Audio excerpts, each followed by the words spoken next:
Ok. Simona, stiamo registrando, poi ci dici tu se va bene che si metta la registrazione sul sito oppure no. Sì, sì. Vogliamo cominciare? Aspettiamo un altro po', che dite? Sono le 4, aspettiamo le 4:10? Che si connetta qualcun altro, oppure ditemi voi. Noi ci siamo tutti. Noi ci siamo tutti online anche. Magari Allora, solo avvisare. C'è Andrea. Ciao Andrea, diciamo magari che capo di Ciao a me. tutti, ciao, come va? tutto bene, voi? Bene, bene, sei cominciata a insegnare, quindi E come? Dove vuoi? Vuoi la telecamera? Guardi qua, adesso no, tu guardi là. guarda i corsi che ci Guarda, stanno. ok. Sta lavorando per fare la tutela con consorzio. Allora, dico, Ah, bene. Sì, certo. Ha fatto la domanda a Biase. Quindi So let me just tell Come people chiama? online that we're going to start in a couple of minutes. Thank you. Adesso hanno un sacco di fondi loro. E mi ha detto di questo convegno nel 2024 in Giappone. Quello sai il convegno della società. Poi c'è un convegno piccolino a Ci Poitiers. vado, ci vado. Ah, così Non senti, qualcuno non sente. sono incerto perché insomma, dovrei andarci come membro del board, però fanno anche online e il note è... No, è che c'è il microfono. Forse magari ci vado per vedere Poitiers che non ho mai visto. Sarà carino. non so vista E poi volevano fare un seminario permanente. non permanente, una settimana di seminario che è ancora da programmare, in cui saranno coinvolti anche dei filosofi, pensavano a Stacey Friend ed Eric Te Matrava, c'è a Poitiers. che c'è anche a Poitiers. Sì. Le ho scritto. Comunque la tutela è una buona idea. Sì, E sì. poi visto che lì si occupa appunto di nonsense, fare... Andrea, tu ci senti? Sì, sì, vi sento benissimo. Contenta. Sì, ma a lei piace collaborare con i filosofi. Poi parla un ottimo italiano. È vero.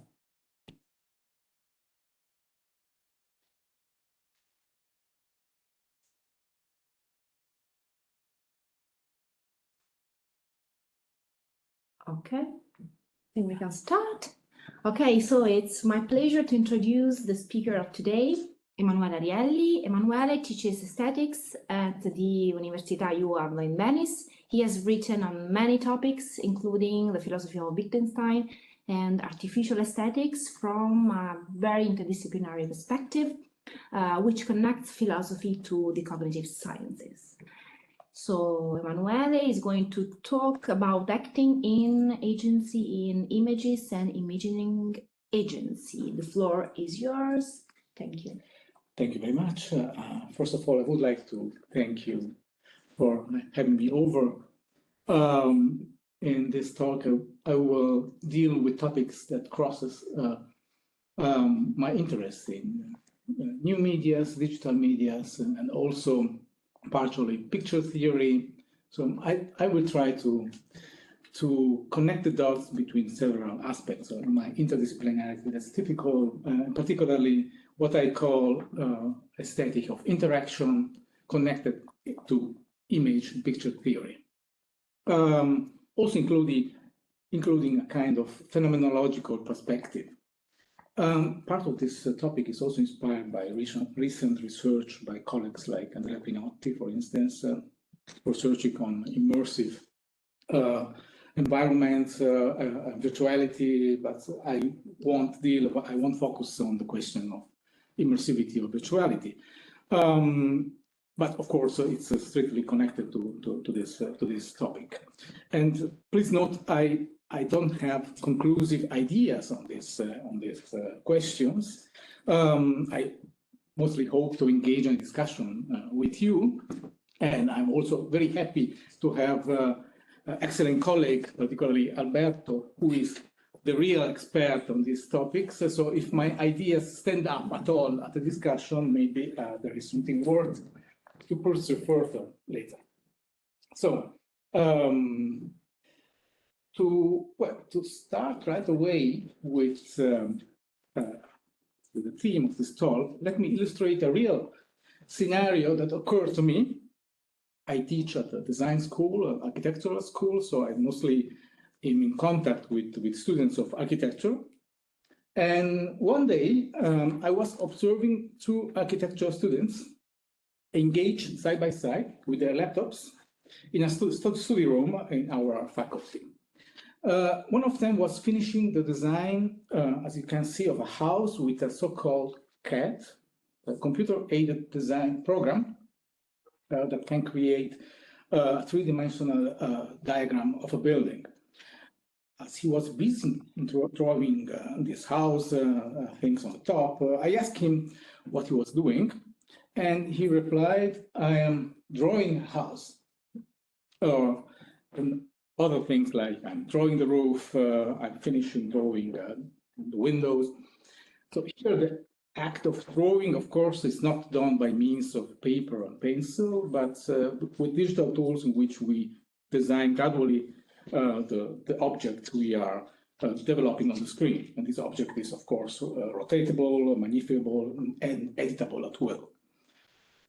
His companion sitting next was less diligent, so to say, because in fact he was visibly absorbed in the popular game Minecraft, in which the user navigates from a first-person perspective in a virtual world with these schematic graphics, block graphics.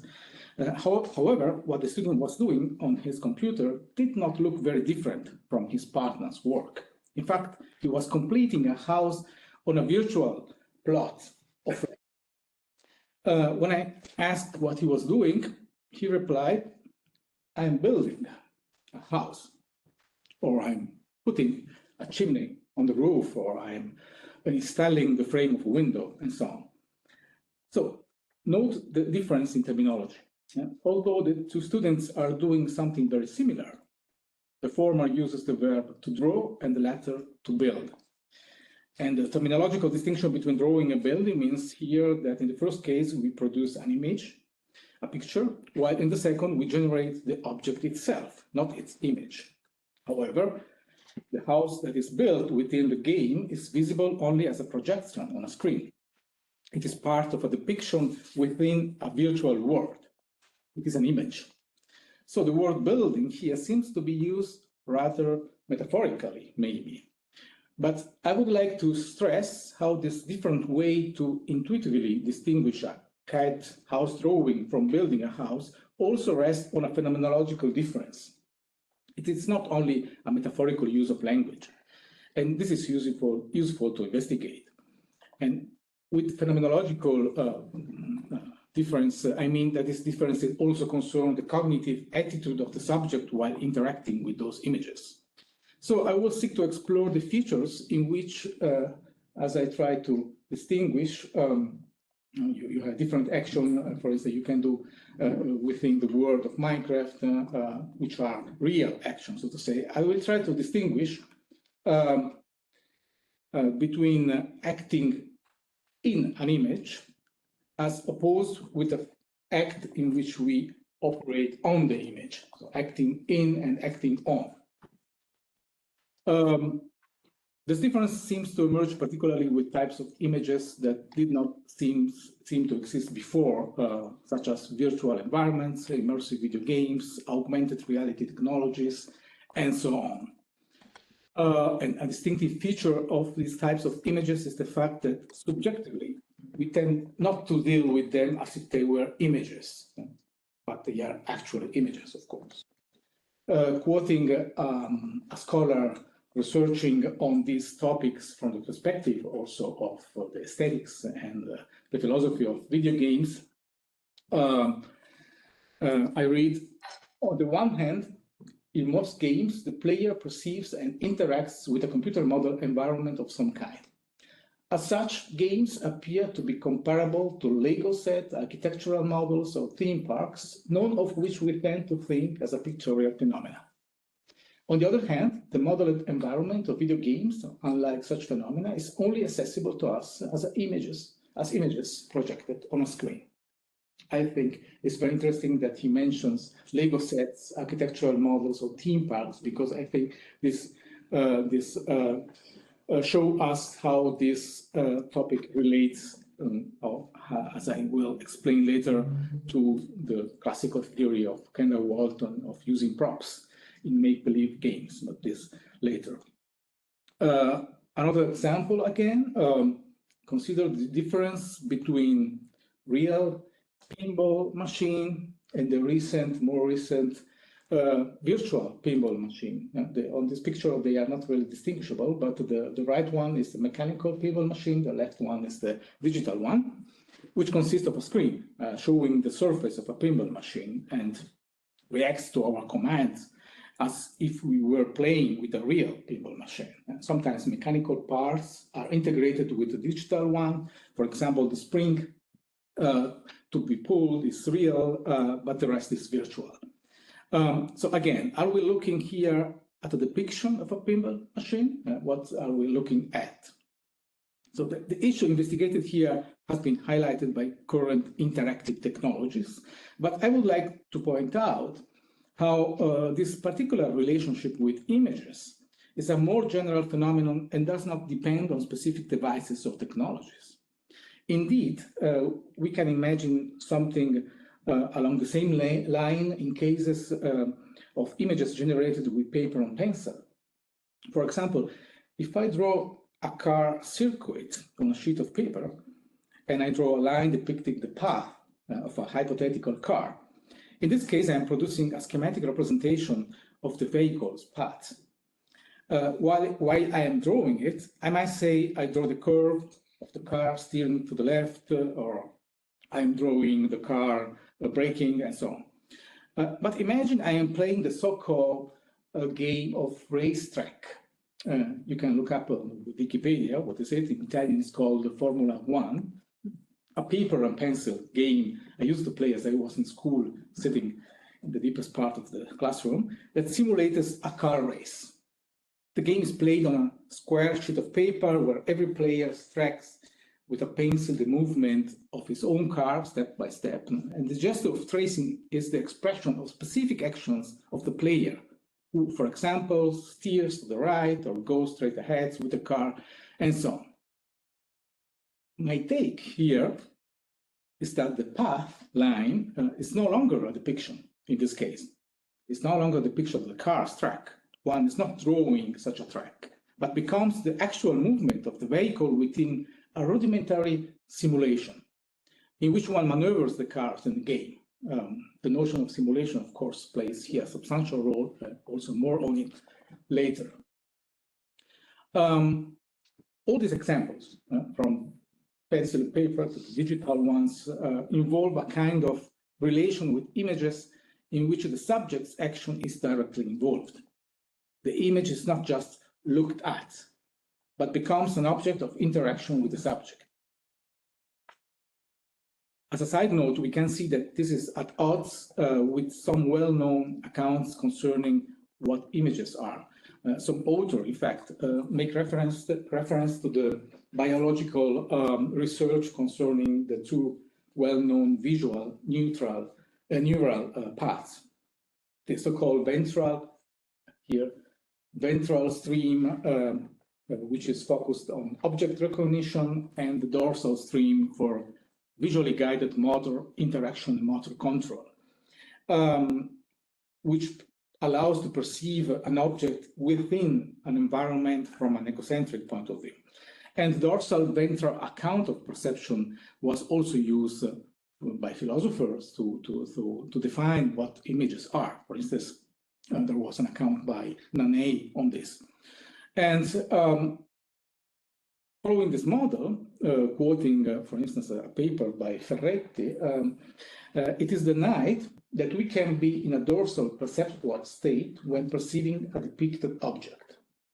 This is because a depicted object is not physically graspable or manipulable, and in turn, it cannot be egocentrically localized as a normal object by the dorsal stream.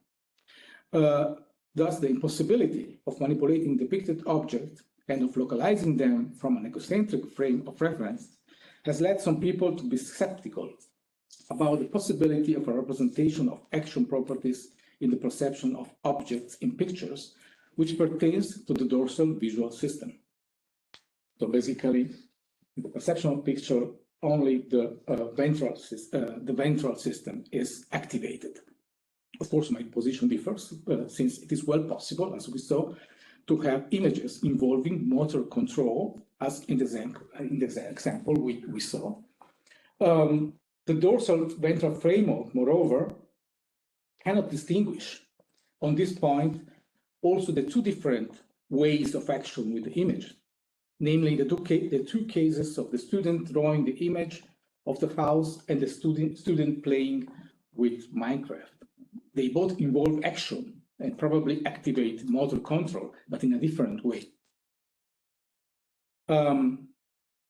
According to the classical account by Richard Wollheim, an image is consisted in both its materiality, such as the painted surface of the light or the light of the screen, and the depicted subject. And the image's materiality is referred to as the configurational fold, as we know, while the depicted subject is known as the recognitional fold. For Wollheim, we all know that these two aspects are inseparable moments of the experience of seeing an image. In the sense, the virtual object in the game like Minecraft, while appearing directly operated and constructed by the subject, remains distant with respect to his plane of reality and still maintains the duplicity of an image. But in trying to work out the difference between an act that can be interpreted as drawing something from one that is analogous to building something, one could affirm that these two modes of actions are directed toward the two different folds of the image, the configurational and the recognitional, according to Wollheim's distinction. But this, of course, is problematic since there is actually no means, excluding some exception I will show, to act directly on the content of an image, unless we accept, as I suggest, an as-if stance, a make-believe perspective in which we act on the content of the image. In this make-believe, we do build a house in that virtual Minecraft world, and I'm meaning it not metaphorically. Moreover, we have to keep in mind the subject's phenomenological impression that he is acting on the content of the image. In both cases, people do something active with images, but there are two different kinds of activity. One is acting on the image, and the other one acting in. Acting on images mean drawing, intervening on the material surface of the image, on the formal compositional aspect that determine the depicted subject, painting, restoring a picture, retouching it, coloring it, adding missing details, but also, for instance, assembling a puzzle, using digital tools such as applying filters, manipulating digitally an image. Some of these actions do not result in a change in the depicted content. For example, when using digital filters that change contrast, brightness, or color saturation, other action on the image, on the other hand, can change what is depicted by changing the shape of the object, adding, removing elements, changing colors, and so on. In contrast, acting in an image is what happens when we have the impression, as I say, to directly intervene in the represented content. Again, I say impression because the question is if it is possible at all to do that. As I just said, is this really possible, or it is only a metaphor or a make-believe, and actually still something that takes place on the domain of acting on the surface?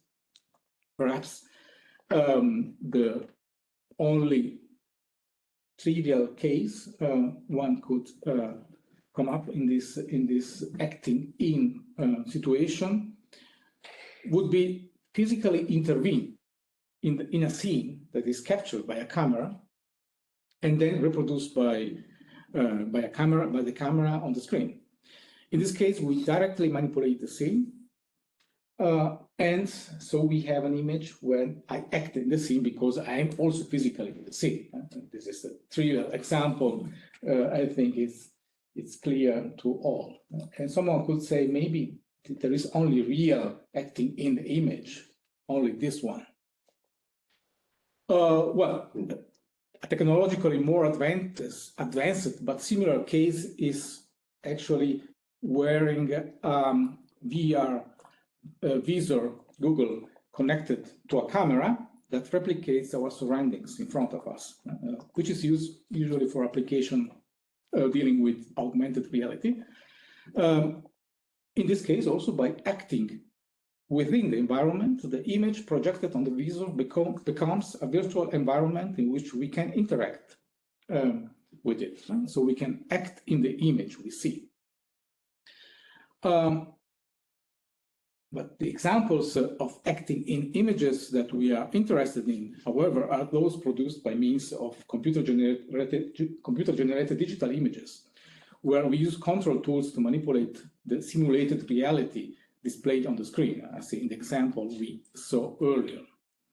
And one could argue for these cases that the distinction between action on the image and acting in the image is actually not existent, since in both cases we have actions that induce a change in the configurational fold of the image, that is a change in the surface. And one could say that moving a character within a video game like Minecraft changed the scene on the screen in its visible appearance, in the same way that an image changes when we create it through the act of drawing. So example like building the house in Minecraft will still be considered as just sophisticated cases of acting on images through visual interfaces, manipulating surfaces, so to say, and not real objects. But still, the question I would like to ask is if this is really the case, if there is no real difference between these two ways of acting with images. First, to clear some possible misunderstanding, it would be wrong to think that this distinction between acting on and in an image is a difference between direct and indirect actions. A direct action would be acting on the surface, be it a paper, a canvas, or a screen, while an indirect action would be by means of control devices. But an act on the image may be also indirect. That is without physically touching the surface of the image, like graphic programs making use of keyboards or mouse and so on. And conversely, an action in the image can be also conducted directly on the surface, like playing Minecraft with a touch screen, for instance. Or also the non-technological example of playing racetrack. But that's not the point. In my opinion, there is, as I said, a distinct phenomenological difference between these two scenarios. The student working with a graphics program changes the depicted content by acting on the surface of the image. And acting on the configurational surface results in a change in the depicted content. On the other hand, when playing Minecraft, the student has the impression of directly interacting with the content of the representation, such as houses, bricks, trees, and so on, rather than the configurational dimension. And by interacting with the depicted content, the appearance of the image changes. Now, think again of the previous examples of seeing directly through a screen and doing things with this, on the scene. Or this one, the other one, this one. Well, where lies the difference? If I'm not looking through the camera at the scene in front of me, but I'm looking at the screen and acting in a virtual scene, like in Minecraft. But in the first cases, physical laws, so to say, cause what is happening in the real scene and what kind of image is consequently projected on the screen.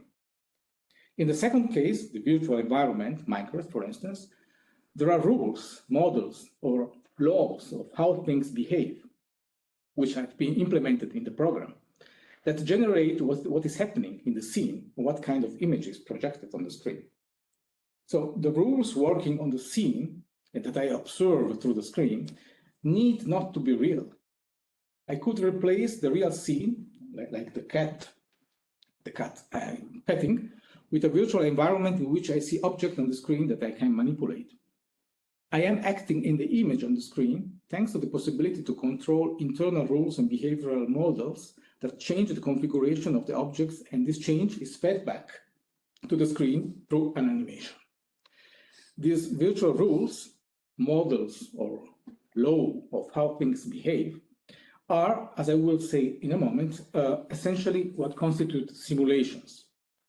Even racetrack, the paper and pencil game, has its internal rules that allow the player to do a curve, to stop, to accelerate, to crash against the other car, and so on. One consequence of this is that the distinction between acting on and acting in also consists in a difference in the directionality of the action. Acting on consists in actions on formal and compositional aspects that have as a consequence a change in the depicted content from surface to content, so to say.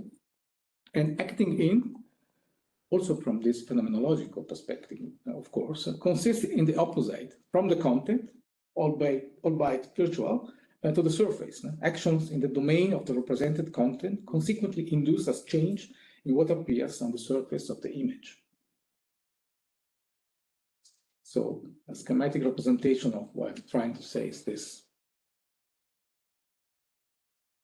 Still, it's debatable of how much I'm really acting in the image, but I think this point is clear. Also, everyday visual interfaces like a computer desktop are also, in this regards, simulations. Here, a desktop consists of a two-dimensional space on which we find objects, icons, or windows that we can move, open, erase. From a phenomenological perspective, we don't draw or compose anything on this surface. Rather, we grab a file icon with a cursor and we move it in a different folder or in the trash can, and we feel we are performing an action in its own right. It's like Minecraft, so I'm actually repeating myself with different examples. We do not say that we see a depiction or we are developing some kind of animation, but on the contrary, we have the feeling of operating with objects in a direct way. We feel their presence, so to say. I won't delve in the question of presence, the feeling of presence. This is a much broader topic. Although they are still virtually depicted on the surface of the screen. I think non-intuitive consequence is that an action such as throwing a desktop icon into the virtual trash can is different from making a video with a specific program in which I build an animation of the same event frame by frame. And also, as I will specify later, performing this action on the screen is, for the subject, crucially different than that looking at a screen recording of this action. More on this later. In the latter case, the image is constructed when I build an animation with a program frame by frame. The image is constructed like a drawing, acting on configurational elements on its appearance. But it is not an action within a simulated virtual environment. And again, one point I would like to stress is following. I make example with modern technology, digital technology, but the rules of a virtual environment like this could also be something I simply imaginatively stipulate. An action on the image, as I said, by transforming the surface in its configurational aspects, modify its content. Let's think about that in the case of drawing. I operate on the configurational fold, so to say, and I change the content of the image, changing with an eraser and pencil the sketch of a human face by depicting it with closed eye is an action on the compositional surface that redetermines the final appearance of the represented face. Now, the person does not perform an action in the represented world of the image. So one will not say, for example, I close this person's eyes, if not real metaphorical in this case, or this face closed or opened the eyes. but simply I drew open or closed eyes. However, we cannot rule out that someone, by doing the same movements with a pencil and the eraser, imagines interacting with a human figure sketched in the drawing, changing its features as if it were an animation, erasing and redrawing the pencil strokes in order to say, now the person has closed or opened his eyes, her eyes. This could be, again, a metaphorical way to express oneself, as it's also metaphorical to say, to have thrown a file in the desktop, in the trash. That nevertheless reveals a different way of relating to the image. I can, let's say, play a game in which I say, oh, now the face is opening or closing her eyes. In this case, the surface becomes like an imaginary, a virtual space, place in which it is possible almost to directly interact with the subject of the depiction, even though we have no sophisticated technological means to do that. We have to work with our imagination, but it's not impossible, so to say. Something similar happens when we, for example, construct a scene with pieces of a puzzle or with cutout figures. We have two-dimensional images of objects and characters. If we compose these figures like a puzzle to create a scene, for instance, I take a house, then place a tree near it, and then place the wolf in the near of the house, door, and so on. We are acting on the image. That is, we are creating a scene, an image. But actually, or like when we are composing a puzzle, so actually we are acting on the image because we are combining these pieces of cutout figures. But we might use the same pieces to play a game. We might use those figures differently by telling the story of the three little pigs playing the scene in which we have in the action of what is told in this story, like moving the pig toward the house, opening the door, the pig entered the house, we close the door, and so on. In this case, we are now operating in the virtual world of the entities represented by this figure. We are acting in the image, even though we are using actually the same objects. And by the way, as you see, playing with those two-dimensional cutout figures is not that different than doing things on a virtual digital screen, actually. So these examples, I hope I made clear, shows that one can act differently on and in the same image or sets of images, and the difference would not lie in specific properties of the image that are generated, but in the subject's different attitude and relationship to the images itself. If at the one side the subjective imaginative attitude plays a crucial role in determining if we are acting in or on the image, on the other side, the material and formal properties of the image seems to be less relevant for this distinction. So the CAD architectural program or game like Minecraft appear in fact to be very similar. They actually might be identical. Well, in my opinion, this point could be well explained by referring, I think most of you might be familiar, of course, with him, to the well-known analysis by Kendall Walton on images as elements of a perceptual game of pretense or make-believe. And I think this account is able partly to explain what I'm trying to describe in the distinction between acting in and on images. According to Walton, children who play by means of pretending or doing as if may imagine that a banana is a telephone, for instance, or a pillow is an island in the middle of an ocean. In doing so, they replace the imagined entity with a real object, which takes its place as a prop within a fiction. According to Walton, the same happens when a person looks at a scene or an object depicted in an image. He imagines that he's looking at that scene or object as if it were presented before his eyes in a game of visual make-believe. The point is that those props acquire their function by means of a specific imaginative stance by the subjects.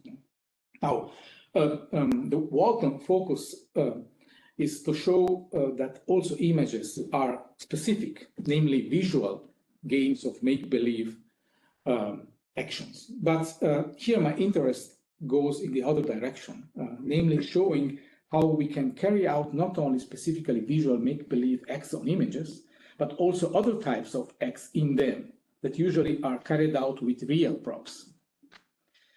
Returning to the opening examples, the CAD graphics platforms allow for a visual as if game where users can edit images on the configurational plane, and the students using this platform to draw on the house remains an external observer looking at the building, but not intervening in it. In contrast, the Minecraft player immerse themselves in a virtual world where they can interact with objects, move around, construct, and destroy them. This creates a difference in the experience between merely looking at an image and actually being sided and manipulating objects. And to further clarify what is to be in an image, again following Walton, one must consider how words of fiction and reality are ontologically distinct. A fictional character, say, can kill another fictional character, but cannot kill a real person, and vice versa. A real person cannot really kill a fictional character, as we know by his account. However, when one enters the world of fiction, for example, by playing guards and robbers, here then the real person can actually operate within the fiction itself, acting within the scenario of the game. In this sense, a game of fiction is not simply a depiction of events, but something comparable to a simulation.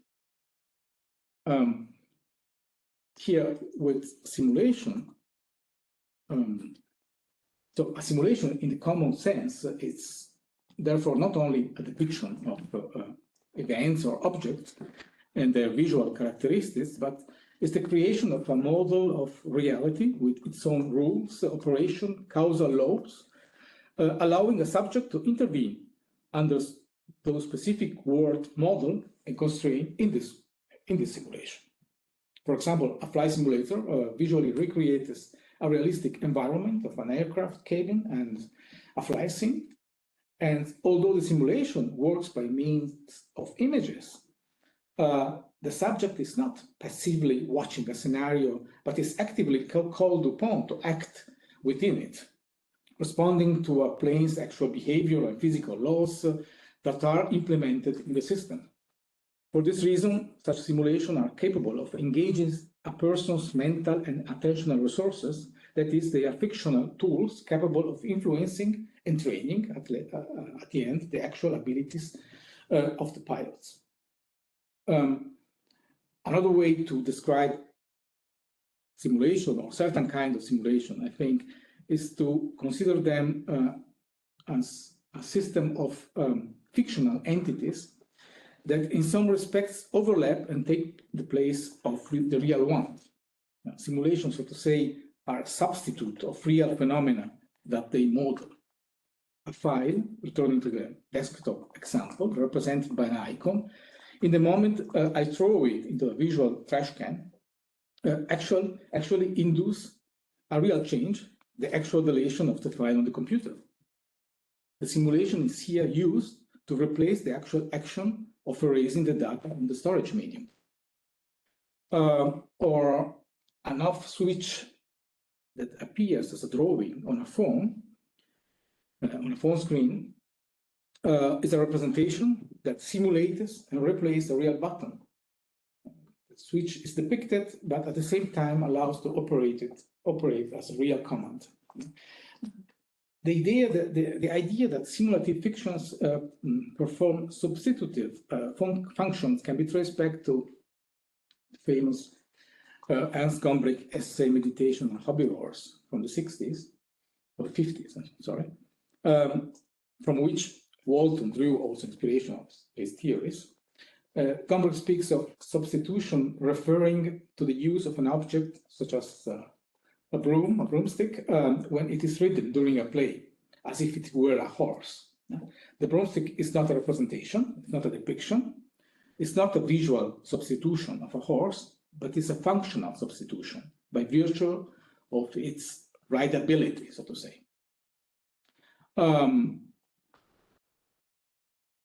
Another example of functional substitution are replicas, for instance, or facsimiles or mock-up objects that can occupy the same space as their real counterpart, such as, for instance, fake books. I think of fake books that are used in furniture stores like IKEA for decorative purpose.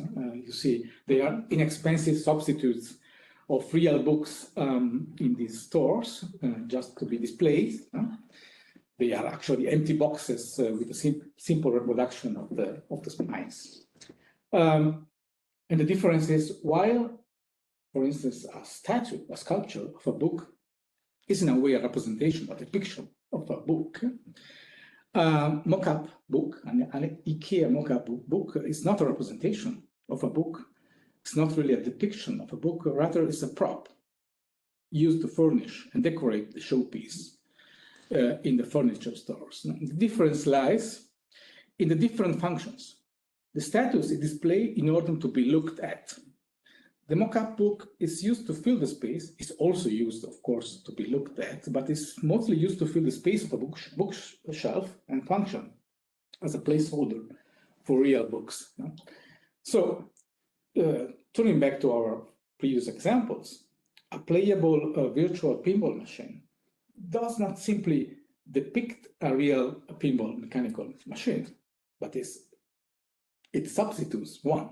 In particular, if you play with it, they don't look at it as a digital depiction of the real machine.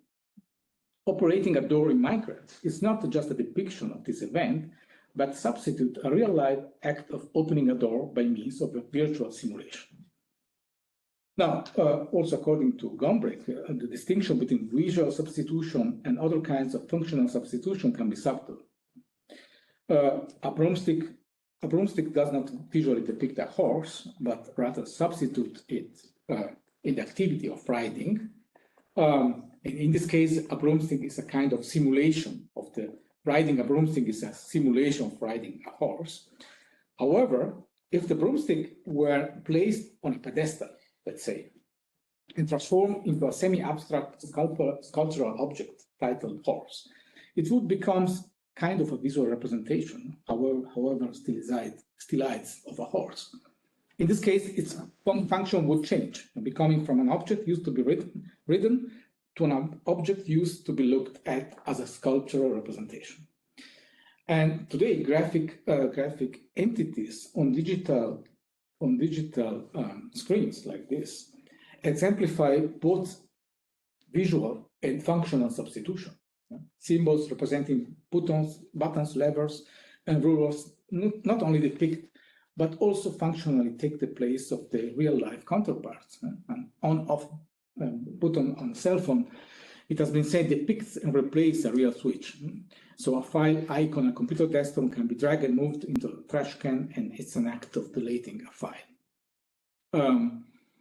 We do not think of these representations as mere images that we contemplate as outside observers, but we act in them using those visual objects as a tool to perform specific functions. Again, these are images that cease to be surfaces that are only looked at, but become objects and places where action are performed, event activated, change caused.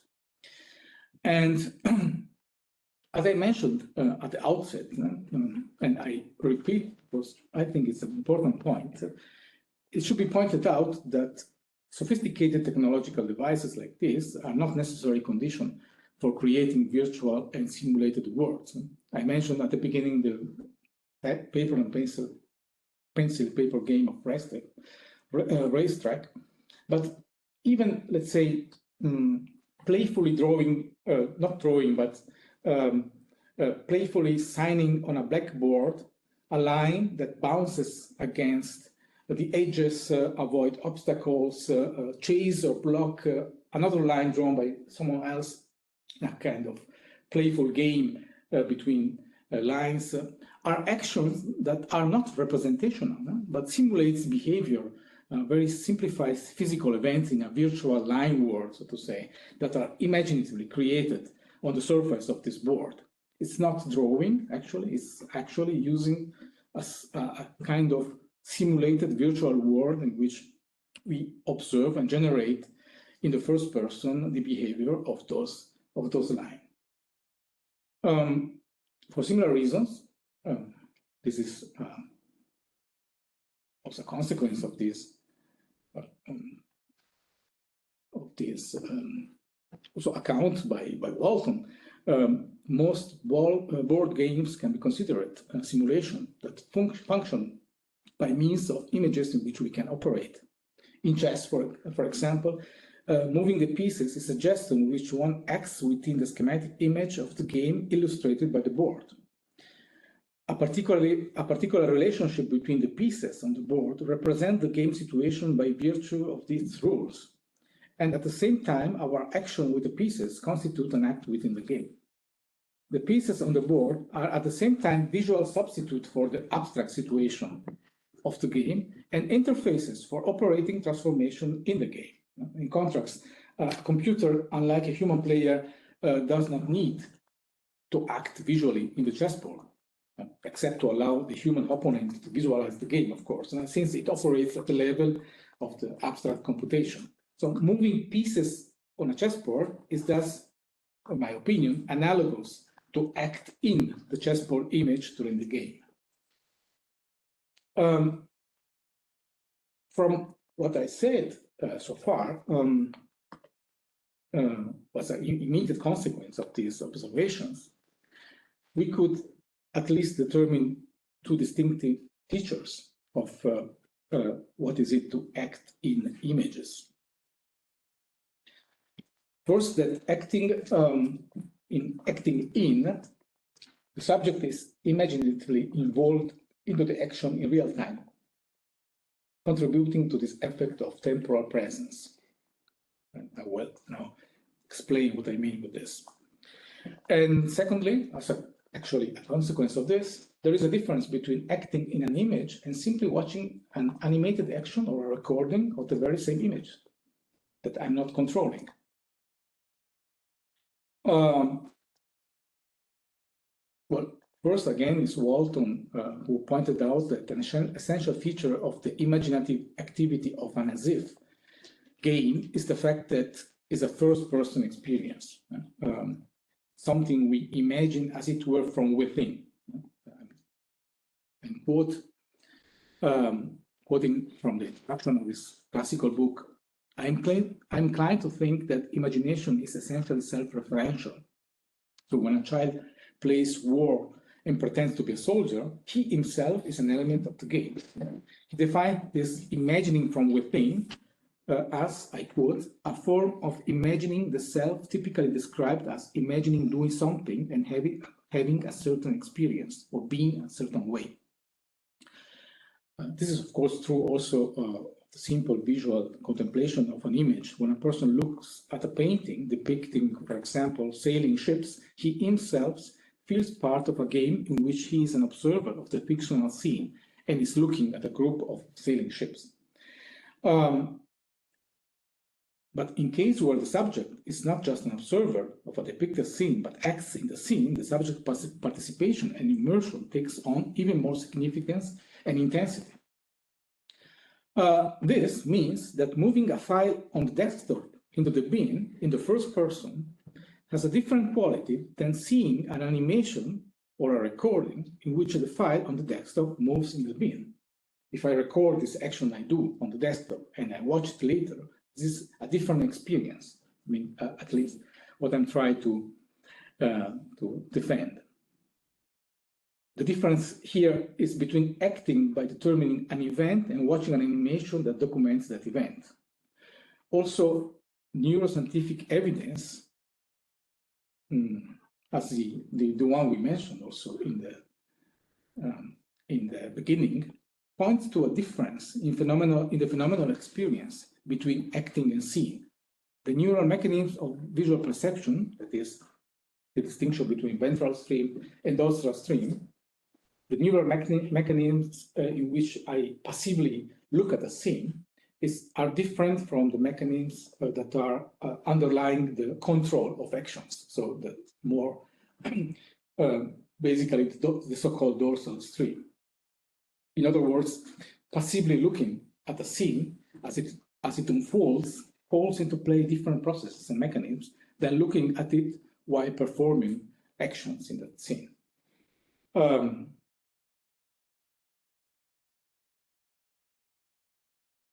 The difference between passively perceiving and acting in the image highlights another point, namely that an image is usually the result of a past action.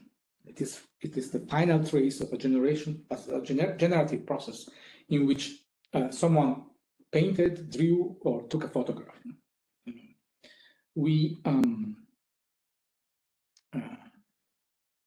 To see a picture is, so to say, to see the culmination of an activity by someone else in the past. Instead, acting in the image involves a real-time transformation of the image itself. It changes and is configured according to events that are induced by the subject operating in it. There are, of course, images that are changed in real time, such as surveillance camera, for instance. But in this case, I'm not operating in the scene. I'm still a passive spectator, unless we think of examples like the one previously shown of the petting the cat through a camera, so to say. But these are exceptions. And the phenomenological difference between observing an image that has been produced by a past process and an image that takes shapes in real time following my action means that, for instance, as I said, moving an object in the virtual world, like in Minecraft or in desktop, is different from watching the recording of it. An example to illustrate this is again from the world of video games. I don't play many video games, but at all actually. But I think there are plenty of this kind of examples. They are called cutscenes. Cutscenes is the in the jargon of the video games player are connecting animations between one stage and another in the video game. In these scenes, the player can no longer act in the simulated world of the game, but witness a pre-programmed animation, an animation that was programmed in the past, in which characters follow one another or act like in a movie, so to say. I'm watching a scene from a movie, and our perception here is passive. It is not possible to act in the image and change what happens on the screen. But at a certain point of the game, however, the connecting scene, the cutscenes, ends, and the player finds himself in control of the commands and of the character he's playing in a seamless way. And suddenly, the scene of the game ends, and now you can again change what is happening on the surface of the screen, what is happening on the object and person depicted on this simulation. And now, suddenly, you have the impression that you are acting in the image here and now. So the transition is what happened between watching a film and being in a film, so to say. A fictional being there, of course, the product of a virtual world, in which, nevertheless, the possibility of control and influence guarantee the effect of at least temporal presence, what they call temporal presence. So real-time action is an essential characteristic of acting in. an image. So if you go back to the example of the pinball machine, we have seen the affinity and differences between the real, the mechanical one, and the virtual pinball machine. And we relate to them in the same way when we play with them. We act in the image in the virtual one, in the digital pinball machine. In both cases, our actions affect the behavior of the devices in real time.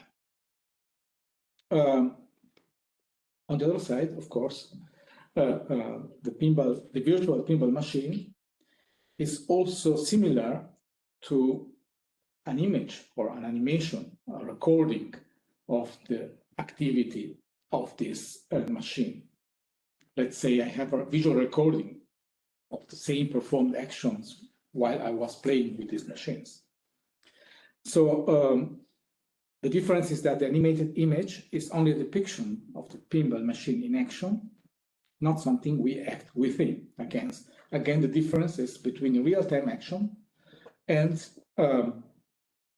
actually an image which is a product of a past process. But still, they are both images. So we see how the virtual system that simulates a playable pinball machine combines features and properties of the image and the real object at the same time.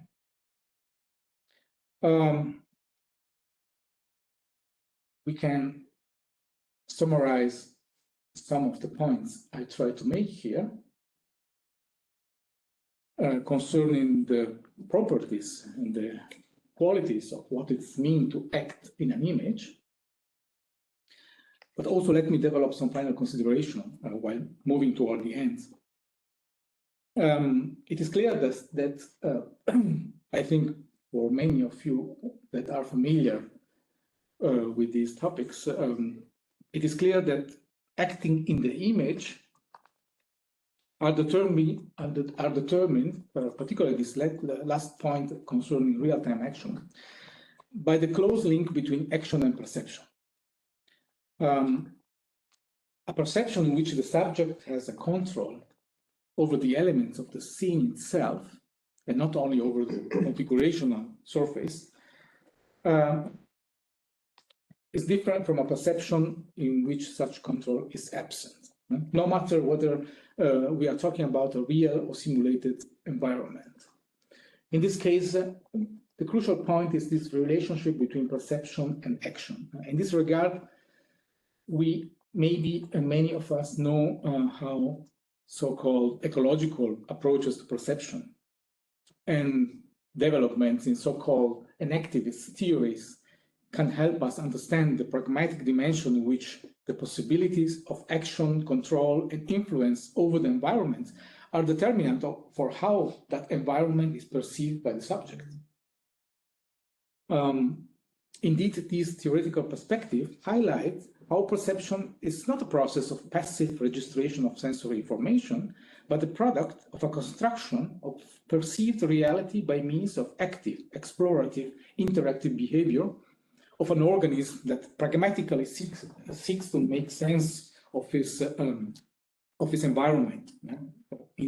the environment in which this organism is immersed. This making sense is not limited to the construction of a representation of the external world, but is related to the opportunities or risk that such an environment offers, to the degree of freedom and action of the subject, to his goals and motivations. Put it in another way, vision has evolved in organisms not to enable them to see the world from a detached perspective, like mere observers of a scene, but to guide their action within it. Perception is a mode of exploration of the world mediated by the presence of so-called affordances, using terminology by Gibson, or more recently, sensomotor contingency. That is, environmental structures and stimuli that are appropriate for certain motor activities and the fulfillment of specific purposes. The perceptual experience of a scene is thus rich in possibility for action and control, and as such is informed by the kinds of possible action that the individual can undertake in it. the classical example. So we have the difference between something I can act on, so for instance, a real object like this bottle, or simply the picture of this bottle. So the difference that on the picture I cannot have this possibility of control. I don't have this this sensomotor contingency.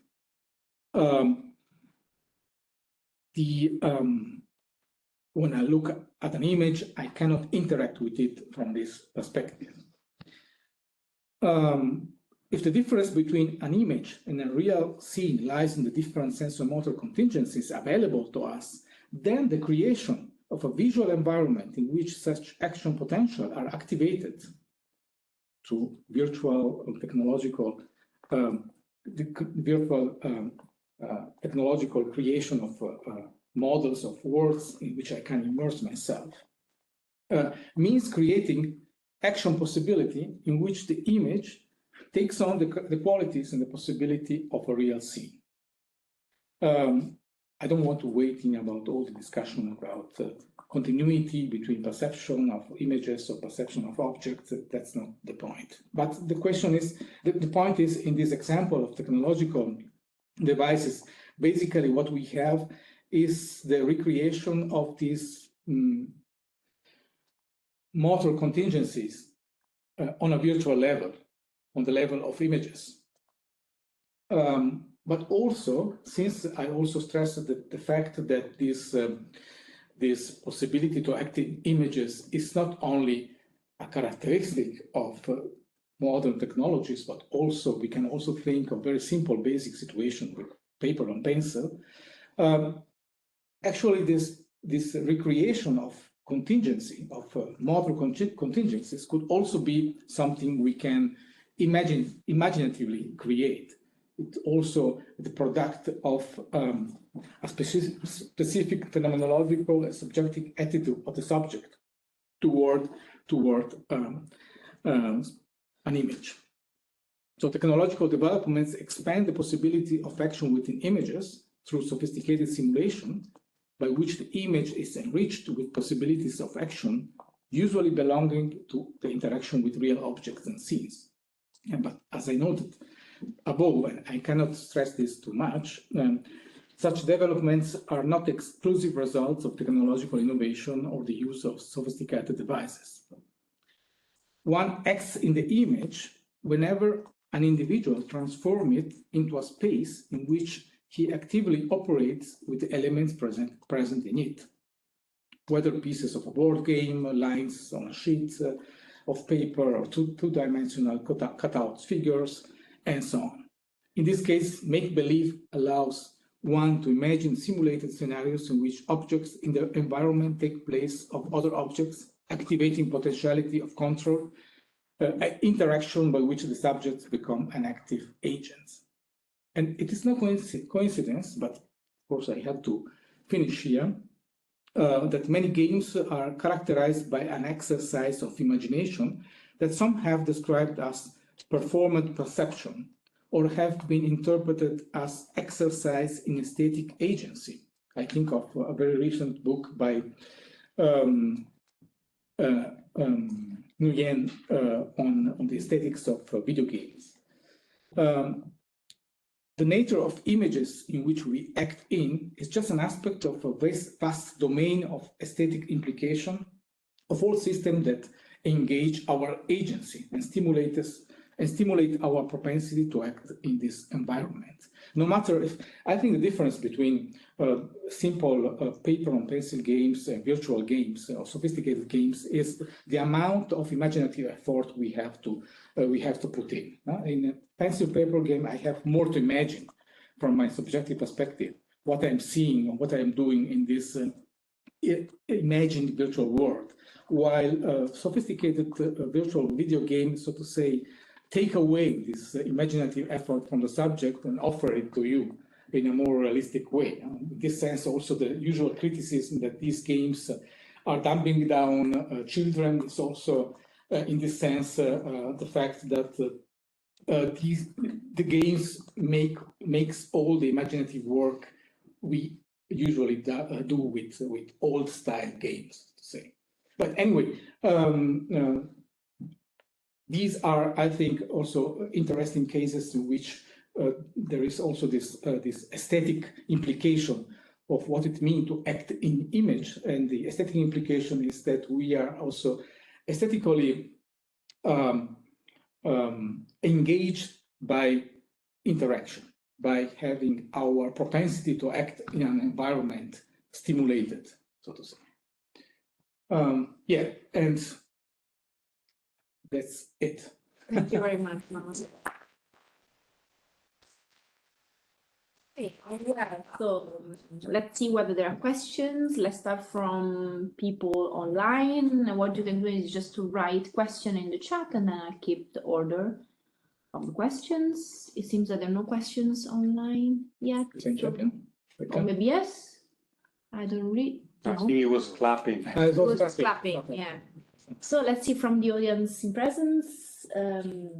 Yes, Alessandro Bertier. Grazie, Manuela. I have two questions, maybe very, very short question. The first question concerns the distinction between, the basic distinction between acting on and acting in the image. So maybe we could say that acting on the image is about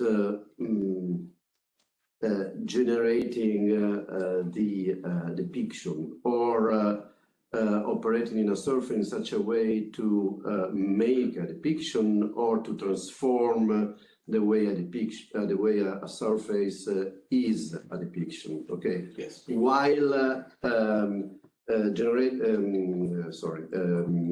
acting in the image means something like acting in the space generated by the depiction. Okay, in a sense, it could. I would like to know whether this interpretation is right. And the second question concerns the last part of your talk concerning imagination. Okay, so actually, when you operate with flight simulator, actually, so the flight simulator is a tool to reduce the space of imagination, or the work, and for the imagination, in order to let you believe that you are actually flying. Okay, you are actually maneuvering an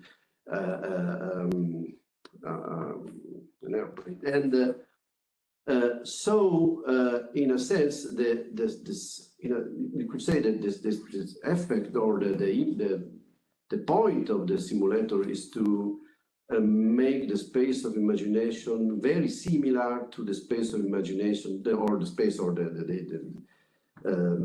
impact or the role of imagination very similar to the role of imagination that is operating in perception.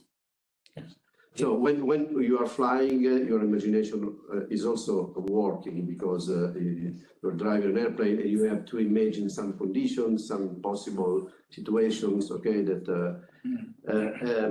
or when you drive a car also. So the point is that the point of the simulator and the point of the depiction in this case is to make the role of the imagination very similar or basically equal to the role of imagination in real perception. Yes. Well, I start from the last question. Well, maybe we can talk of two different kinds of imagination. So we have first the imagination that allows to know that we are in a fiction, in a make-believe situation.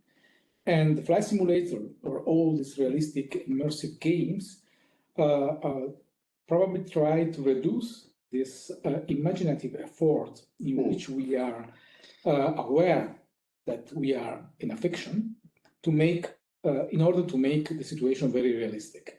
And this activates the other kind of imagination, which is not an imagination about the fictional situation in which we are in, but imagination that we use in order to plan an action or to react to a situation, which is not an imagination in the sense of imagining some fictional situation, but simply our cognitive processes in the normal situation in which I I predict a behavior of an object or I plan an action. So maybe what these simulations and games do is that we the effort, the make-believe effort is taken away because they are mostly realistic, but still not completely, because we know it's a simulation. So we have still this residual elements of make-believe, of course, because it would be problematic if I'm really, as a pilot, being in a real airplane. And in order to, and this very realistic then device substitute provoke some kind of reaction in the pilot, cognitive reaction, attentional reaction, training him in order for his skills to be then applicable also in the real situation. So, of course, imagination in the sense of cognitive processes that are typical also in the real case situation, but different from imagination in the sense of fiction. And this realistic simulation are, in my opinion, reduction of this effort of make-believe. I could imagine flight simulations that I can develop with paper and pencil, theoretically, because I can draw the line of the horizon, and then I move my airplane this way, and then I draw the deck of the airplane, and I play this game. And of course, in this case, I have to work a lot with imagination, but this fictional imagination, so to say.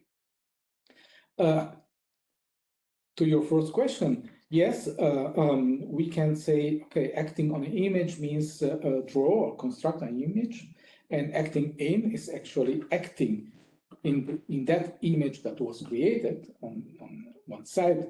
But we also have to consider that when we act in an image, like in a game like Minecraft, and the example before, or in the flight simulation, we are continuously changing and creating the image. Because when I move in this environment, when I construct, build a house, or when I destroy it, I'm actually on the surface changing the image. So I'm actually also depicting something. But this is a consequence. This was the point of the two different directions of direction of action, so to say, from the surface to the content, from the content, even though it's a virtual modeled content to the surface. Thanks. Alberto, your turn. Thanks a lot, Emanuele. Very stimulating. Maybe just one question that is articulated in two parts, and it has to do with the relationship between acting on and acting in, if you like. At a certain point, you said that as to acting on, that whenever there is acting on an image, there is always a change in depictive content. Not always. Not always. Okay, yeah. So I missed something. Because I had in mind some cases in which you might act on the vehicle and no change is made. When I change, for instance, the contrast, the light contrast, or I change some. So I misunderstood you. As to the second point, I would say that acting in the image, so that one becomes, so to speak, a protagonist of the pictorial space that is involved, might have a change as to the vehicle, if you like, of the image, provided that there is one, in the sense that maybe if one is taken to be just a protagonist in the pictorial or in the virtual space, it is not compulsory that there also is something like a real vehicle that occurs, so to speak. Because I take it that the case of virtual reality is very similar to, say, the case of dreams, for instance. In the case of dreams, definitely one is a protagonist of the dream, and while dreaming, one might act within the dream, but there is nothing like, so to speak, a vehicle that is somehow modified by what happens. For the only thing that there is this sort of shift to the virtual world and nothing more. And it seems to me that in many cases of simulations that you have provided, the situation is quite similar. Yeah, that's definitely true. In the case of dreams, well, I act within the dream. I cannot say I act in an image because there is no image. That's correct. And in many simulations, that's exactly also the phenomenological sensation subjects have not to operate through a vehicle, actually.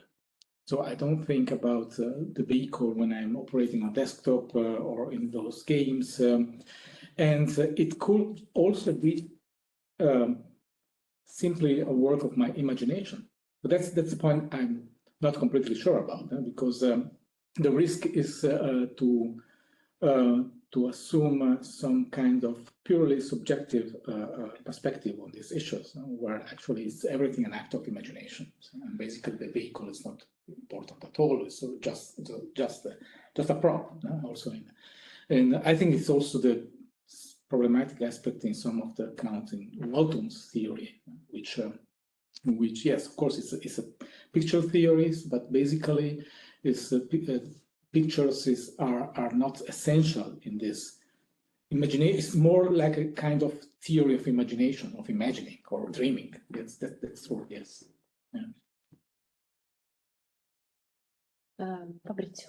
Yeah, so thank you very much. Very, very interesting. Just a question regarding the role of the neural evidence that you mentioned in the picture. So if I understand well, so your suggestion is that the dorsal stream that is connected to visual for action is what determines the difference between acting in an image and acting on an image. No, actually not. Just see an image and acting. Okay. Yes. Just because I just guess also acting on an images as a role. That's a lot of performance sort of. Okay, so on the other hand, so the other related question is that in many cases of interactive images, so the kind of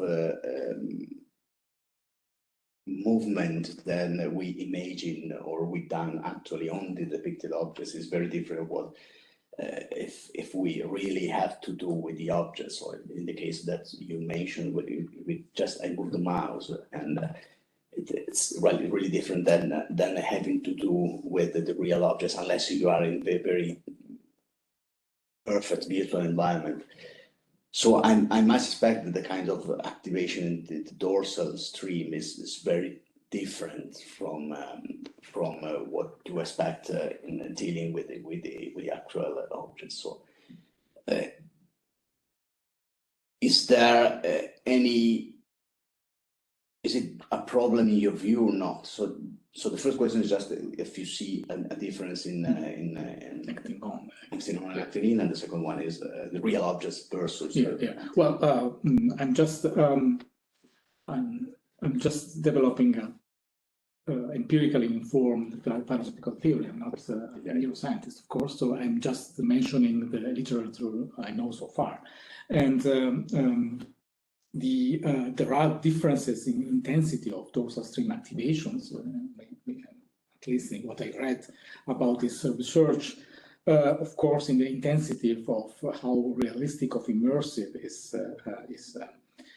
an environment. So you have different factors. One is interaction, but there are also other factors, realism and immersivity, perceptual immersivity, and so on. So there are differences, of course. And the other point is, now I was mentioning, for instance, the fact that I think I remember in Nane make this distinction, use this ventral dorsal stream distinction as a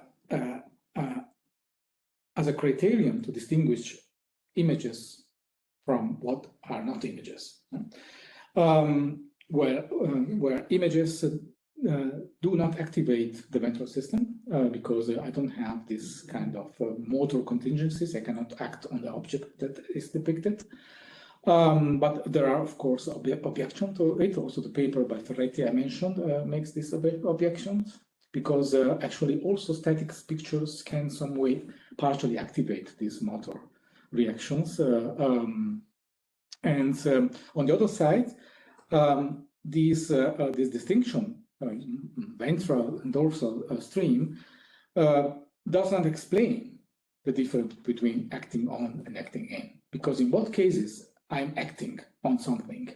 So in both cases, I have the motor control is activated. I cannot now remember if there is a difference between the ventral stream as a visual motor stream, motor pathways, different from real motor pathways. These are actually technicalities that you have to ask a neuroscientist on this, probably delays on these questions. But yeah, I think the difference between acting on and acting in is not, you cannot develop it using the classical ventral dorsal distinction. I think you can experimentally distinguish between two kinds of dorsal activation. The one more object-oriented, Yes, depicted object-oriented, the one more just, so for instance, behaviorally, you can distinguish between if you are keeping attention to the object, depicted object or the surface, because for instance, it matters the orientation of the object towards you. Otherwise, if you're paying attention to the surface, then this kind of. So I mean, yeah, for sure. you can go in that direction. Yeah, not me, but yeah, I mean, neuroscientists could go in yeah. this direction. Yes, of course. Yeah, and I'm not aware if there are already research on this, but I think it's an interesting point. Yeah, Thank you. Okay, so from the online audience, Andrea Tortoreto has a question. Hi, thank you very much. It was really, really inspiring, really interesting. I was wondering whether this account about the connection between action and perception can be applied also to some special cases where the scenario is not virtually seen, but just virtually imagined. Because I think so, and I would like to know your opinion. Naturally, let's think, for instance, to tabletop role-play games where players simply imagine to be engaged in some fantastic scenarios. I don't know, a medieval castle or a spaceship. Naturally, in that cases, there are the rules of the games to build that world and to use the props of that scenario. I can imagine, for instance, to take a sword in the castle to fight with another character and so on. So players are characters that can interact with that imaginary world. And I think in this case, there is a particular feature. First of all, there is a common scenario. So players need to stipulate an imaginary pact to be engaged in that virtual world. So there isn't a picture I see alone and with which I can interact. There is a common imaginary world. And secondly, the virtual image is a common and only mental image that every player can change acting on that mental image. So what do you think about this case? yes, it's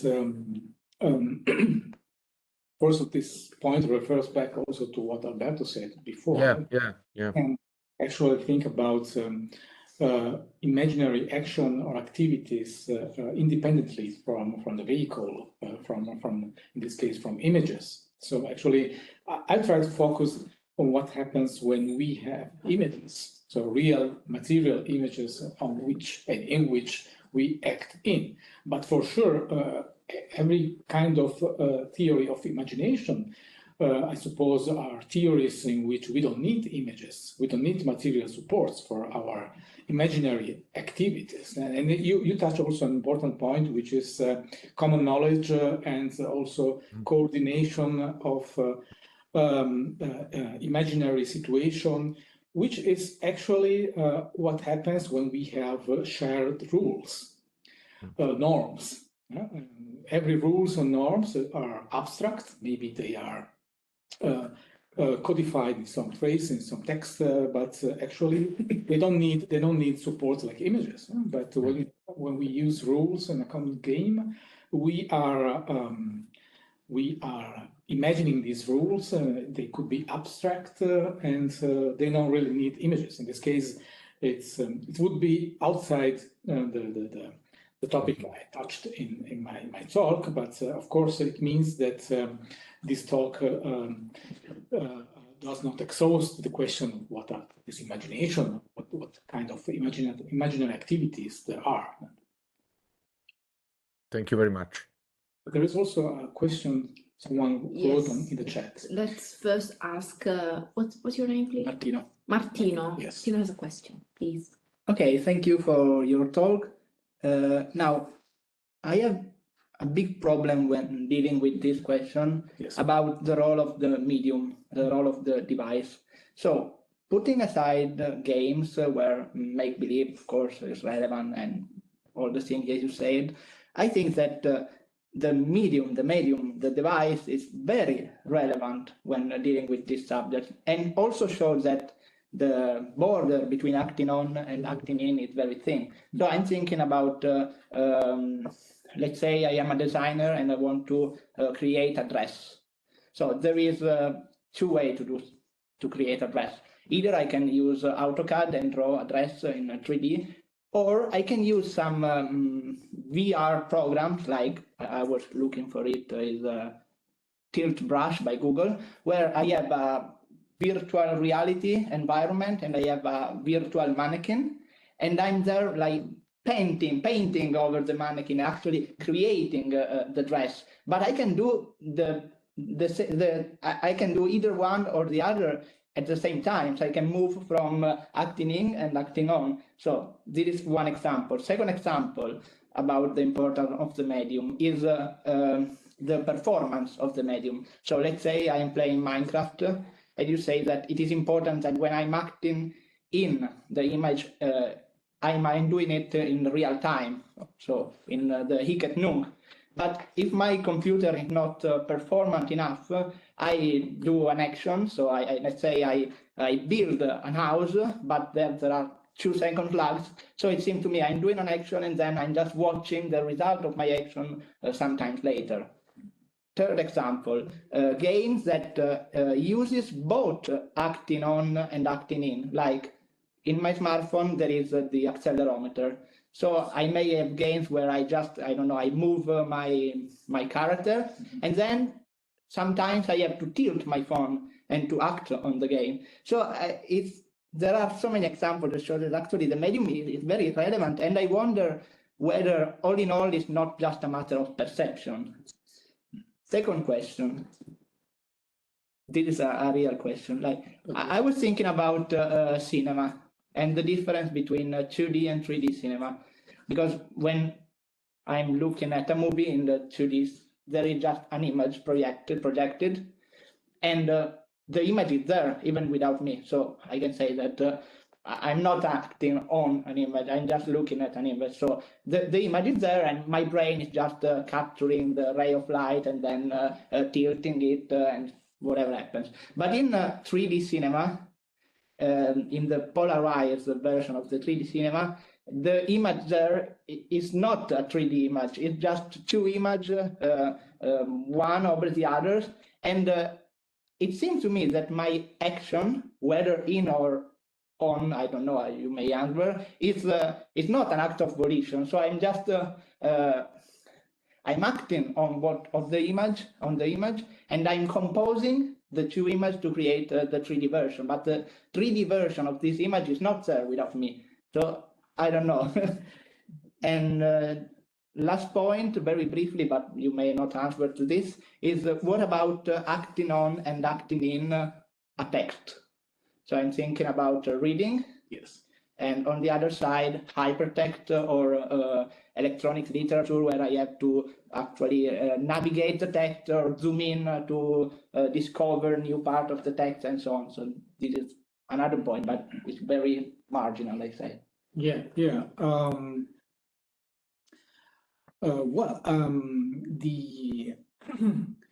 It's very interesting questions, and also the example you made about drawing a dress, either with AutoCAD, that is really drawing it, or composing it in this virtual reality app and so on.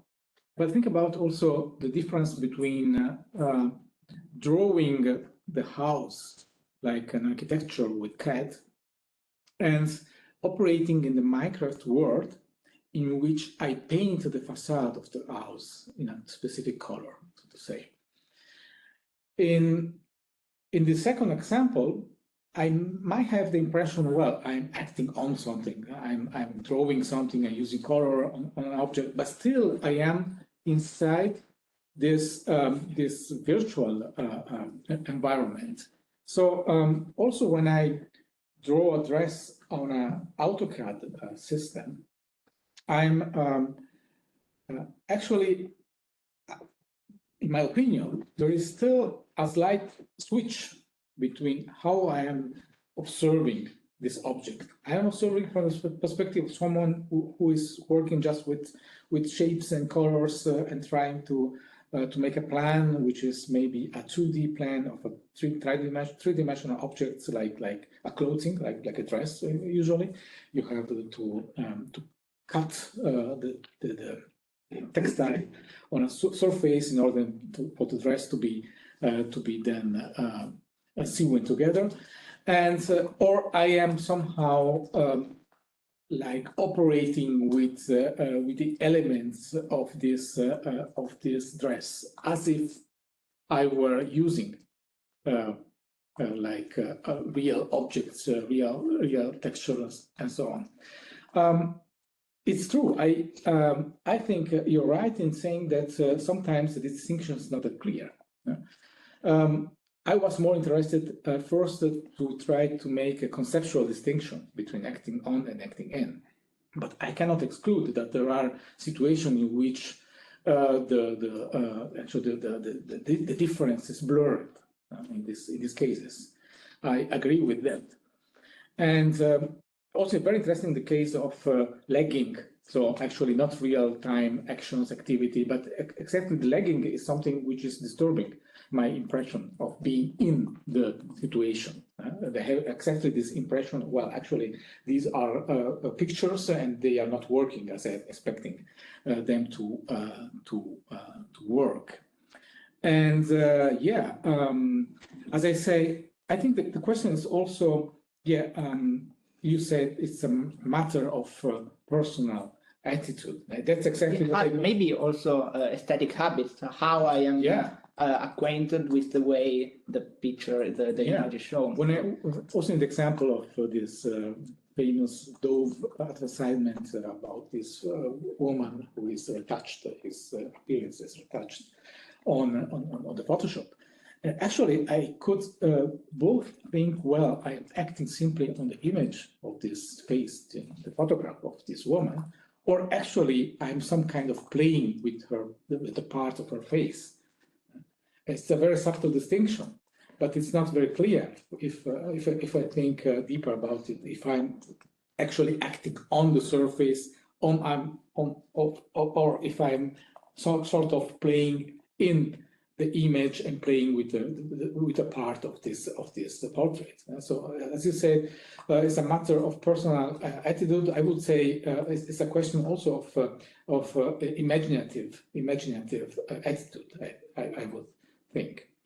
The question is, do we have some kind of continuum between the two cases, or we can keep some kind of conceptual differences in which we say, well, actually, we can define these differences. in the case of cinema 2D and 3D, I didn't understand completely the question because if I am a passive spectator of the scene, I'm just looking at the pictures. Of course, there are these other elements of immersiveness. When I'm completely, also with the VR goggles, for instance, in which I have the impression to be in an environment, I am aware that it is just a screen, like the screen in the cinema, no matter if 2D or 3D. So I'm still, but the point I was making was what does happen when I'm acting in this environment? So as a spectator, I'm not acting, even though I have a very strong impression I am in an immersive environment. But I would keep the question of immersivity with the question of acting in the image as separate phenomena. Of course, if I say that immersivity is per se a situation in which I have an acting situation, then the distinction again is blurred. But I think these are two completely different cases, because I also have devices like the Switch on the phone, or games like Tetris, which are not immersive at all, and they are not realistic. But still, I act in these scenarios in which I rotate or move these blocks. So this is a completely abstract world. There is no realistic immersivity, but still there is this acting in impression of being in presence of objects and not of their simple images. And yeah, that's the same of text, but this is an interesting question. What is a text actually? What are characters of a text? What are fonts? When I see the elements of a text, am I looking at images? Are they images? Say they are symbols. And when I explore a text, I'm moving into the text. I'm basically roaming in this connected world of symbols, of course. But I don't know if we can, in this case, talk of imaginative situation of feeling of being in a kind of virtual world of symbols, of alphabetic symbols. I wouldn't say that. It's not really necessary, because in this case, maybe we would expand too much the notion of what an image is. Of course, I can say the letter S on this label on the bottle is actually the image of an S, like depicting an S. But I think this is problematic to say. We are multiplying entities without necessity. Carola.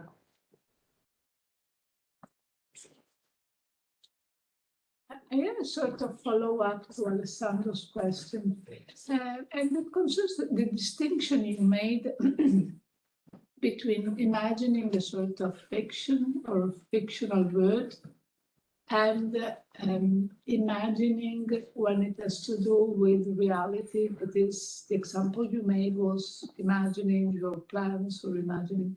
What is this kind of distinction? I mean, what kind of distinction do you have in mind? Because it seems that they are almost very similar. I didn't get your question, actually. The distinction between imagining like... Imagining a world of fiction, or yes, imagining a different situation as the one you're living in, and when compared with the second kind of imagining, do you think that we have to do with two different kinds of imagination, or it's one and the very same kind, and it has to do more with maybe online and offline way of? Well, I would say we can talk of imagination, fictional imagination, as being aware that we are in front of a fiction. So it's actually knowledge of imaginative entities or events, distinguished from what we could imagine also in a real situation, like in every kind of predictive process in which I can anticipate what it could happen in the immediate future, or if I cover this bottle with with something, I imagine that there is still a bottle behind it. Of course, we imagine lots of things also in the perceptual reality, in the sense that our perception is rich and has elements that go beyond the immediate stimuli. But I was referring to imagination as thinking of something and being also aware that this is a fiction, this is not real. So like... Okay, but there are many things that are not real and that are not real in the sense of, for instance, they are not present now. Okay, I can imagine what happened to Anna Frank, okay, but that's not a fiction. And I can imagine the way Anna Karenina looked at Vronsky, and this is a fiction, okay?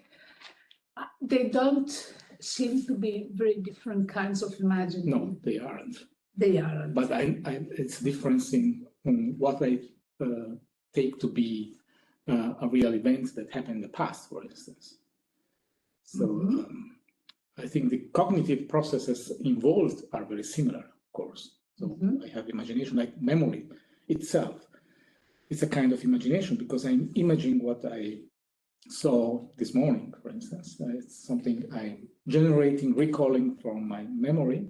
And in this, if my memory is working well, it's not illusory, and I am aware, and I think it is real. It was real in the past, of course, in this case. So I can anticipate what could happen tomorrow. And so process, in this case, I'm using cognitive processes that are also involved in imagined fiction, of course. I can imagine something that happened this morning that actually didn't happen.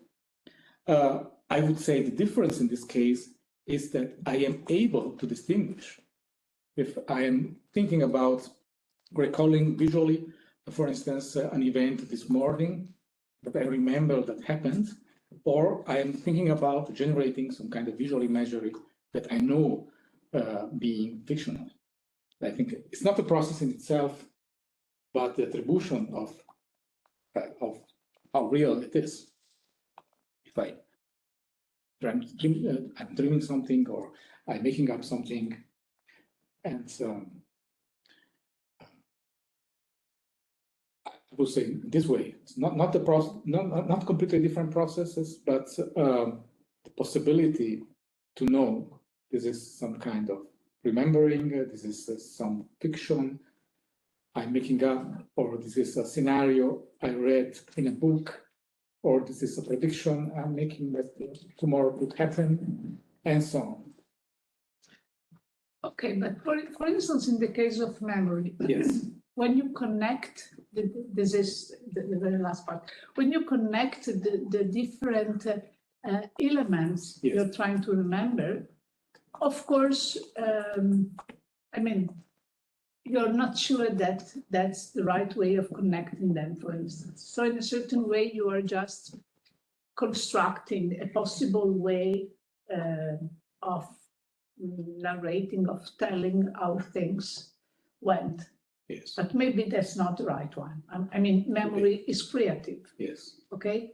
So it is always a sort of creation, the one it is producing. So maybe it's, I mean, it's really all of this. And of course, you are not aware of being so creative. I mean, in your, you think of just telling me what happened yesterday. But okay, I mean, this was just a curiosity I have. Memory is creative, is a reconstructive process. It's not just repeating some kind of recording in our memory. But I think we do make a distinction between how much I am inventing or willingly making things up, or trying to recover what I experienced. Being also well aware that also my memory is imperfect, and maybe I'm adding things up and I'm adding details. But I think there's a difference in attitude if I'm trying now to make things completely up or try to remember. Okay, so Carla Marello wrote her question in the chat. I'm going to read it. Or maybe Carla wants to speak up if she's still there. Thank you. Yes, please. I am speaking from the point of view of history of art. It is not necessary to look for computer games in order to involve someone who is looking to a painting in a space.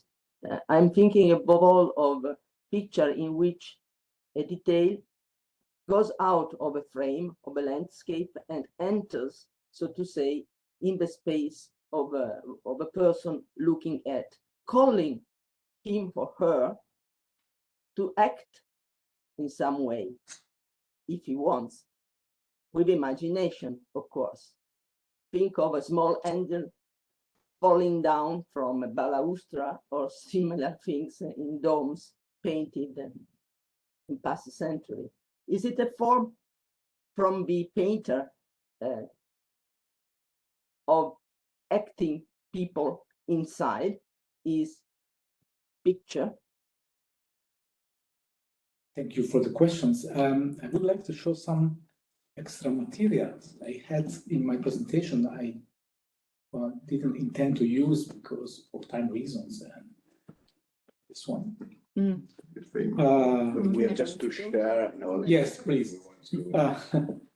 Yeah. As I say, there are very interesting research done by the group by Andrea Pinotti on these questions about images that negate themselves because they give the impressions of, for instance, going out the usual frame in which an image is contained, and the notion of frame also in painting is very interesting, and he also edited an anthology in which also from the history of art and philosophy, there are this famous essay by Georg Simmel on frames, and in this point, what I try to distinguish, as I also mentioned before, maybe we have to distinguish between ways of images to give us the illusion of reality, so immersivity, images that negate themselves, in which I don't have the impression anymore that I'm in front of images. One example is classical examples, also very much discussed in the literature, are trompe-l'œil cases, but also this kind of pictures in which something goes out of the frame. But these are, I think, examples of illusory feeling of presence, as I call them, or immersivity, so to say. And what I try to distinguish from these phenomena, maybe there is an overlapping, of course, but I think it's a bit different. They are a bit different cases, are phenomena in which it's not a matter of having the impression to have something real in front of us, trompe-l'œil in this case, or illusory images, or immersive images in which we are completely submerged in these environments, or we don't see any frame anymore. But more the specific question of what happens when we deal actively, pragmatically, we conduct some action on and in the image. That's what it was my specific point. So I would say this example like this, these illusory examples of trompe-l'œil, well, they generate some kind of reality illusions. Not necessarily they activate what I call sense of acting in the image. This is my perspective. Okay, so maybe it's my turn. Yeah. Last one. I have two very, very short questions. First is more a clarificatory question. So is the action of drawing using a real pencil case of acting in or acting on? Just to make sure I got what you mean by that distinction. Yeah. Because it seems to me that you said that it is a case of acting on, right? But yeah, in a sense, you can actually change the image content because you can just erase a part of the face. So somehow you can build Yes. the thing itself. So it's more, it seems to me that instead, when you have, when you draw by using a device, I'm sure that this is a case of acting on, not an acting in, but just wanted to ask you what you think about that. And the second question, Yes. and then I shut up, is feeling of presence, just an homage to Alberto's recent work. So you said that in the case of the acting on, you somehow feel the presence of the object, right? And maybe you wanted to say that in the case of the acting in, maybe you don't. That's Is the vice is the way around? Okay. Okay. By the way, Yeah. my idea was that in both cases, you experience sort of feeling of presence, because also when you are building up an object, I mean, the feeling of presence starts to, I mean, it's not present. I mean, you don't have the feeling of presence in all because the object is not already there, but you start building it together with the object, Yes. which you are building it. So in the end, you might have a feeling of presence in both cases. Yeah, these would be two different kinds of presence. So if we stay with the classical twofoldness theory, we are present with two different levels.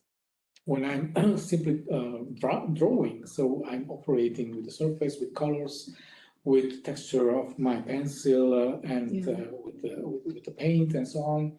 While in these other cases of impression of being in that reality, I'm talking about more being present with the content.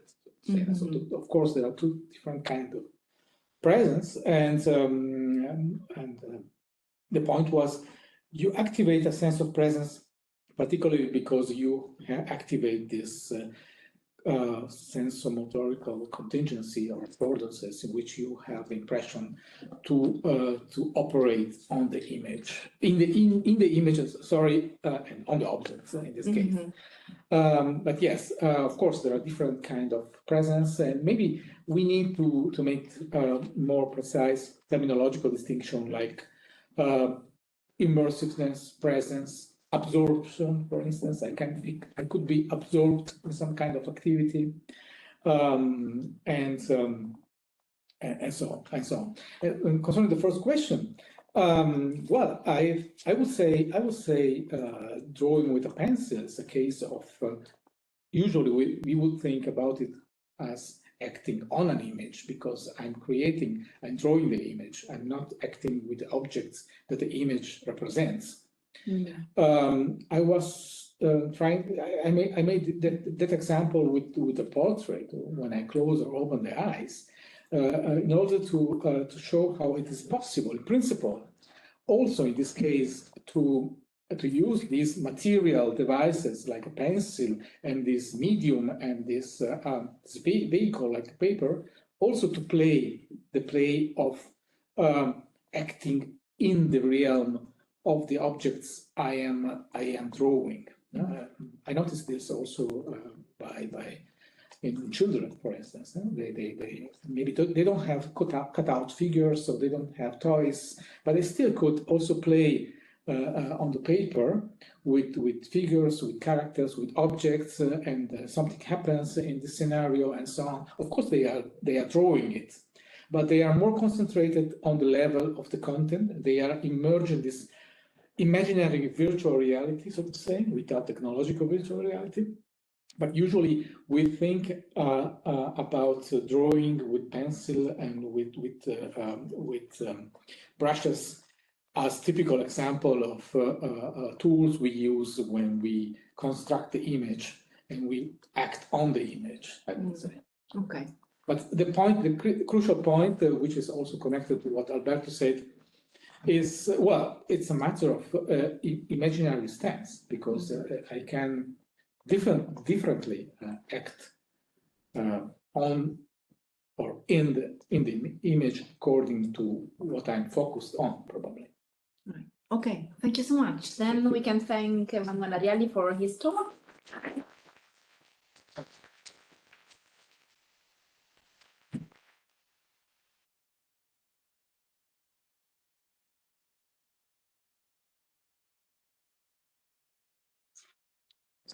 Ingegnere.